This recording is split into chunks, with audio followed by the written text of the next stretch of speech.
If there was one plate of food I will request the day I leave this planet, it will definitely be a bowl of risotto. I add some beautiful roasted cauliflower and chorizo. Oven too.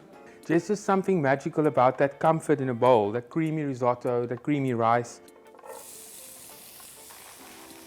It's about 4 portions.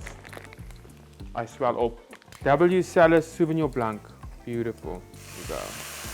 You want that starchiness that comes out, that creaminess, you know? So the short grain gives you that through agitation.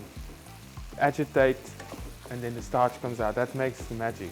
Organic chicken stock.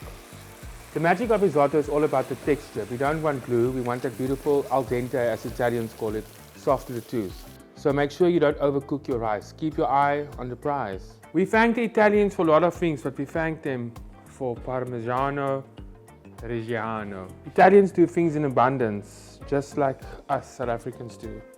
And I think that's why we love their food so much. It's joyful, it's just festive and delicious. When I was a student, my mentor taught me that if you make risotto, to know if the consistency is right, aside from the texture, if you pull your spoon through it, that gap has to slowly give away.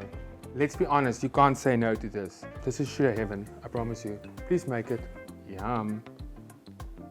Look out for my recipes in this brand new series on winter favorites.